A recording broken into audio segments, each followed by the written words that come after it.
हरिओम, स्वागत है आप सभी का योग शिक्षा के यूट्यूब चैनल पर।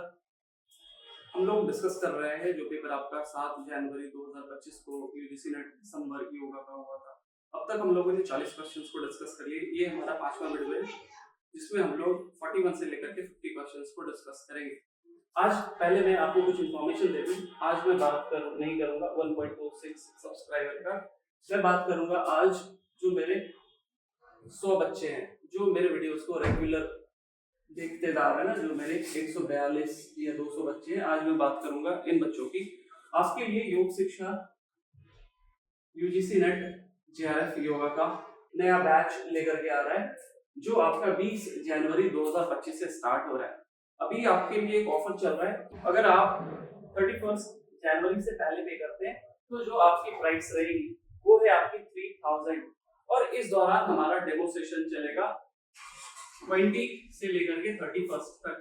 अगर आप इस डेमो सेशन में पार्टिसिपेट करना चाहते हैं तो आपको वीडियो के डिस्क्रिप्शन में एक गूगल फॉर्म्स का लिंक मिलेगा जिसमें कि आपको सिंपल इंफॉर्मेशन फिल अप करनी है, जैसे कि आपका नेम हो गया, आपके मोबाइल नंबर हो गए, आपकी क्या क्वालिफिकेशन है, आपने मास्टर्स किया है या आपका फर्स्ट या थर्ड सेम चल रहा है या आप अभी बीएससी में हो। साथ ही आपको अपनी कैटेगरी को फिल अप करना है। अगर आप एससी एसटी से आते हैं तो आपको कुछ रिलैक्सेशन भी दी जाएगी फीस में। सिंपल आपको आपका date of birth fill up करना है, आप किस चीज के लिए प्रिपरेशन कर रहे हैं, नेट का या जेआरएफ का, ये सारी चीजें आपको इस गूगल फॉर्म्स में फिल करनी है। इसके साथ ही आपको इस प्लेटफॉर्म के बारे में कैसे पता चला इसको आप फिल कर दीजिएगा। आपकी जो कोई भी कॉलेज की आई कार्ड है तो उसको भी आप जरूर अपलोड कर देना। अगर अपलोड नहीं हो पा रहा है तो आप इस नंबर पे कॉल करके हमें बता सकते हैं, इसलिए ये मैंडेटरी नहीं है। आप इस नंबर पे कॉल करना, आपको पूरी जानकारी दी जाएगी। आइए वीडियो को स्टार्ट करते हैं। सबसे पहला क्वेश्चन पूछा गया था कल्पतरु के संकेत से संबंधित क्या। ये 41 क्वेश्चन है। अब देखा जाए तो ये क्वेश्चन आपका मीडियम था, लेकिन मैं कहूंगा अगर आपने घेरट संहिता को अच्छे से पढ़ा होगा तो वहां पे बहुत क्लियरली लिखा हुआ है। क्या लिखा हुआ है? जब आप ध्यान के बारे में पढ़ते हैं, राइट, ध्यान के बारे में, जब आप स्थूल ध्यान के बारे में पढ़ते हैं तो क्या बोला गया कि आपको अपने हृदय प्रदेश में कल्पतरु की ध्यान करना है ना, जो जहां पे बताया गया कि चारों तरफ आपका नीम का पेड़ है, उसके बीच में कल्प के वृक्ष है। तो वहां से आप बता सकते हैं कि जो सही उत्तर होगा इसका आपकी हो जाएगी अनाहत चक्र। इसके अलावा अगर आप और डिटेल में पढ़ना चाहते हैं तो आप इस बुक को प्रीफर कर सकते हैं जो स्वामी सत्यानंद सरस्वती जी के द्वारा लिखित पुस्तक है कुंडलिनी तंत्र। जो भी क्वेश्चन ज्यादातर चक्रों से आते हैं, आपको मैंने पहले भी बताया कि अगर आपको चक्रों के बारे में पढ़ना है तो या तो आप सिद्धांत पद्धति को पढ़िए या योग राज को। आपको क्वेश्चंस को देख करके समझ में आ जाएगा क्या वो एसएसपी का है या योग राज उपनिषद का। लेकिन इसके अलावा जो क्वेश्चंस आते हैं वो आपके इसी पुस्तक से आते हैं। और देखा जाए तो ये जो क्वेश्चंस था ये भी इसी पुस्तक का था। और ये जो देख रहे हो आप, यही है आपका अनाहत चक्र और ये है आपका कल्प वृक्ष। ये पुस्तक ये पिक्चर आपकी उसी कुंडलिनी योग की पुस्तक है। इसके अलावा यहाँ पे क्या लिखा हुआ है, आइए इसको भी देखते हैं। यहाँ पे क्या बताया गया कि कल्पतरु ये कहाँ पे है, तो रूट ऑफ अनाहत चक्र। इसके अलावा यहाँ पे क्या लिखी गई है कि many saint recommend visualisation of the Kalpataru. तो इसका सही उत्तर आपका अनाहत चक्र हो जाता। आते हैं नेक्स्ट 42nd क्वेश्चन की ओर चलते हैं। तो 42nd क्वेश्चन है आपका प्राण के वितरण हेतु नियंत्रण केंद्र कौन सा चक्र है। अगेन ये क्वेश्चन भी आपके उसी टेक्स्ट से आए हैं और जो पिक्चर मैं आपको दिखा रहा हूँ वो उसी टेक्स्ट की कटिंग है। आइए देखते हैं यहाँ पे सही उत्तर क्या है।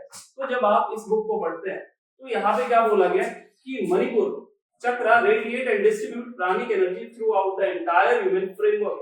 कि जो मणिपुर चक्र है वही रिस्पॉन्सिबल है प्राण को वितरण करने के लिए। और वही क्वेश्चन यहाँ पे पूछा गया है कि वितरण हेतु नियंत्रण केंद्र क्या होगा। तो आपके सही उत्तर मणिपुर चक्र हो जाते हैं। आते हैं 43rd क्वेश्चन की ओर चलते हैं। तो 43rd क्वेश्चन क्या पूछा गया कि किस चक्र की शुद्धि एवं शुद्धि से क्षेत्र एवं मन के माध्यम से श्रवण क्षमता में तीक्ष्णता आती है। अगेन ये क्वेश्चन भी आपके उसी टेक्स्ट से आए हैं। तो आइए देखते हैं उस टेक्स्ट में क्या लिखा हुआ है। यहाँ पे बहुत क्लियरली क्या लिखा हुआ है, आइए देखते हैं। ये है आपकी विशुद्धि चक्र। इसके बारे में क्या बताया गया, it act somewhat like a transistor radio turning into a radio station allowing the yogi to tune into the thoughts and feelings of people both close by and far away। ये आपका 43rd क्वेश्चन था।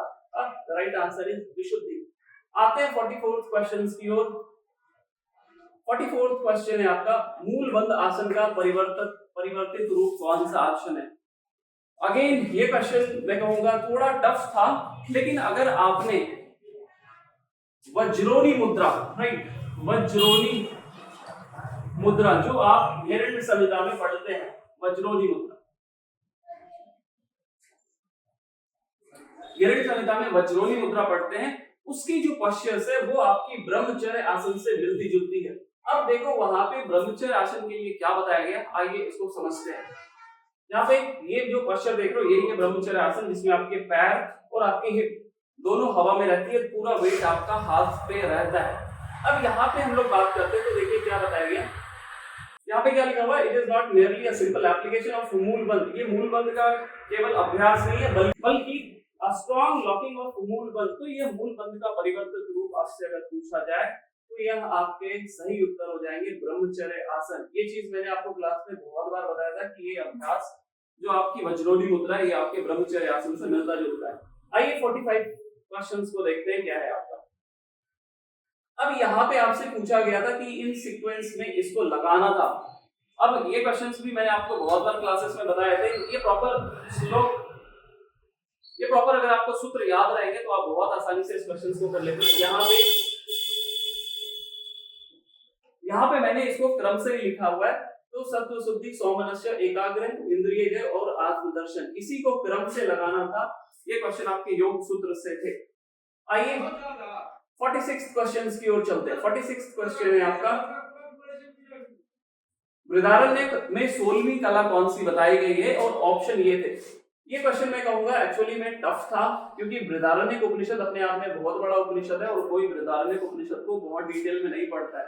तो आइए यहाँ पे हम लोग देखते हैं करेक्ट आंसर कौन से। और मैंने आपको हमेशा ये बातें बताई है कि 100 में से 10 क्वेश्चन आप ऐसे मानो कि वो बिल्कुल आउट ऑफ द बॉक्स रहेंगे, वो आपकी रीच में रहेगी ही नहीं, और ऐसे क्वेश्चंस आपके उसी 10 क्वेश्चंस में आते हैं। और जो स्टार्टिंग में आपने कुछ क्वेश्चंस देखे थे, यहाँ पे बात करें बृहदारण्यक उपनिषद की, तो आइए देखिए यहाँ पे क्या बताया गया, ये बहुत क्लियर कट लिखा हुआ है कि आत्मैवास्य षोडशी कला की जो आपकी आत्मा है वही आपकी 16वीं कला है। तो यहाँ पे आपके जो सही उत्तर हो जाते ये आपके आत्मा हो जाते।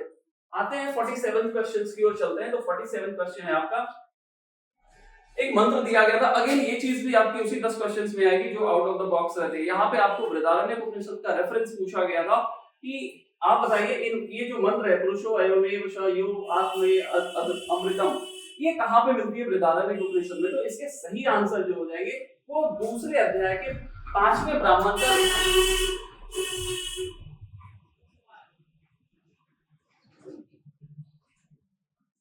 दूसरे अध्याय के 5वें ब्राह्मण का दूसरा मंत्र है। अगर आपको श्लोक देखना है, ये मंत्र देखना है, तो ये रहा, आप बृहदारण्यक उपनिषद को खोल लेना, आपको ये मिल जाएगा, यही आपके मंत्र थे। आते हैं नेक्स्ट क्वेश्चन की ओर चलते हैं।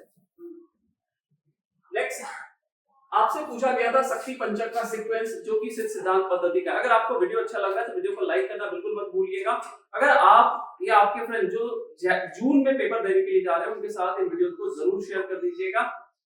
यहाँ पे शक्ति पंचक, ये मैं कहूंगा काफी इजी क्वेश्चन था। कुल पंचक हुआ, शक्ति पंचक हुआ, अंतःकरण पंचक हुआ, इनके सीक्वेंस तो आपको एसएसटी में बिल्कुल याद होने ही चाहिए। तो यहाँ पे जो सीक्वेंस होता है इच्छा, क्रिया, माया, प्रकृति, वाक, इसी के सीक्वेंस पूछे गए थे, तो ये आपको पता होना चाहिए।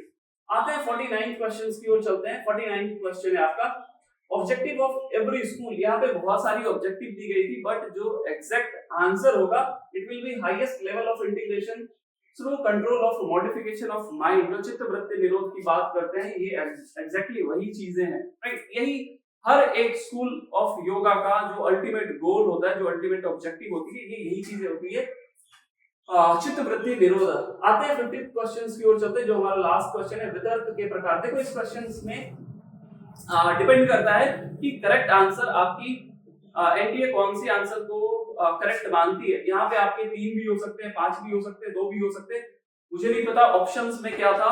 ये क्वेश्चन थोड़ा डाउटफुल है, तो आप इसके आंसर की जब आएगी, रिस्पॉन्स शीट आएगी, तो आप एक बार इसको जरूर क्रॉस चेक कर लीजिएगा।